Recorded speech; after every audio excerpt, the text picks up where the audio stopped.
వెళ్తూ ఇలా వచ్చా అంతలో నువ్వు కనిపించావు. అది సరే, నువ్వేం చేస్తున్నావు ఇక్కడ? నేను మా ఫ్రెండ్ ఇంటికి వెళ్దామని బస్ కోసం వెయిట్ చేస్తున్నా. నువ్వు బస్ కోసం వెయిట్ చేస్తున్నావా? అవును. నువ్వు తలుచుకుంటే రోజుగా కారులో తిరగచ్చు కదా మహి. నాకు అలా కారులో తిరుగుతూ ఫ్యాషన్గా ఉండాలంటే నాకు అస్సలు ఇష్టం ఉండదు. నాకు ఇలా సింపుల్గా ఉండాలంటే చాలా ఇష్టం.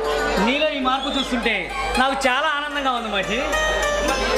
మిమ్మల్ని ఇలా ఈ రోజు కలిసినందుకు నిజంగా నాకు చాలా ఆనందంగా ఉంది. ఆ సరే కానీ ఇందు ఏం చేస్తుంది? ఇందు ఇంటి పనుల్లో చాలా బిజీగా ఉంది. అప్పుడప్పుడు హాస్పిటల్కి వచ్చి డాక్టర్గా ట్రైనింగ్ తీసుకుంటుంది. అయితే ఇద్దరు డాక్టర్లుగా ప్రజాసేవ చేస్తారనమాట.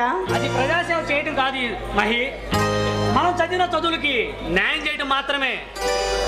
అంటే ఏం లేదు మహి, నేను కూడా సొంతంగా ఒక హాస్పిటల్ కట్టించి ఈ నిరుపేదల బచ్చానికి ఉచిత వైద్యం చేయాలనుకున్నాను. అది ప్రజాసేవ అంటే. మీ కళ నెరవేరాలని ఆ భగవంతుని మనస్ఫూర్తిగా కోరుకుంటున్నాను. నిజమే మహి, ఆ రోజు ఎంతో దూరం లేదు, హాస్పిటల్ కట్టడానికి ప్లేస్ కూడా సెట్ చేశాను. ఎక్కడ ఆనంద్? అదే నా తండ్రి చనిపోతూ నా పేరు మీద రాసిన ఈ సిటీ నడిబొడ్లో ఉన్న 1000 గజాల స్థలం, అందులో హాస్పిటల్ కట్టించాలని నిర్ణయించుకున్నాను. మంచి నిర్ణయం తీసుకున్నావు ఆనంద్.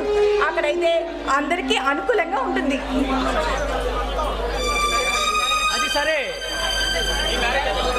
అది సరే కదా మహి, నీ మ్యారేజ్ ఎప్పుడు? అప్పుడే పెళ్లి చేసుకుని ఏం చేయాలి? కొన్నాళ్ళు హ్యాపీగా గడపాలని ఉంది. హ్యాపీగా గడపాలంటున్నావు, కొంపదీసి లవ్లో పడలేదు కదా? అబ్బే అలాంటిది ఏమీ లేదు. కానీ ఇంతకీ నా సంగతి తర్వాత ఇంతకీ మీ పెళ్ళి ఎప్పుడు? మీ పెళ్ళి అంటున్నావు, ఎవరి గురించి నువ్వు మాట్లాడుతుంది? అదేంటి అలా మాట్లాడుతున్నావు? నీకు హిందూకి పెళ్ళి అన్నారుగా.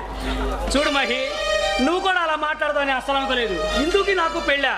చూడు, తను నాకు మేనమామ కూతురు మాత్రమే. తను చిన్నతనం నుండి అన్ని నేనే పెంచాను. తనకు మంచి సంబంధం చూసి పెళ్లి చేయాలి, ఆ బాధ్యత నా మీద ఉంది. ఆ మంచి భర్తవి నువ్వే కావచ్చుగా ఆనంద్. లేదు మహి, తనకు నచ్చిన వాడిని ఇచ్చి పెళ్లి చేసి నా బాధ్యత నెరవేర్చుకుంటాను. అదేంటి అలాంటినావు? అదంతా నీ ఆస్తి కదా? లేదు మహి, నా పేరున్న ఏకైక ఆస్తి ఆ 1000 గజాల స్థలం మాత్రమే. ఇప్పుడు మేము ఉంటున్న ఇల్లు, ఈ హోదా, ఈ అంతస్తు అన్నీ హిందూ వాళ్ళ అమ్మానాన్ని సంపాదించినవి.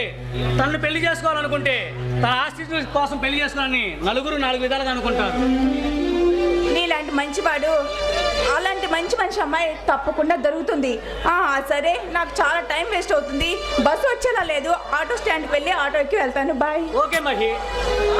మర్చిపోయాను, మీ హాస్పిటల్ శంకుస్థాపనకి నన్ను పిలుస్తావు కదా? నిన్నే కాదు మహి, మన ఫ్రెండ్స్ మొత్తాన్ని పిలుస్తాను, తప్పకుండా పిలుస్తా. నువ్వు పిలవకపోయినా నేను వస్తాను. ఓకేనా? బాయ్ మహి. బాయ్. చూడు మహి, నా మనసు అర్థం చేసుకునే అందాల రాశివి నువ్వే అయితే ఎంత బాగుంటుంది.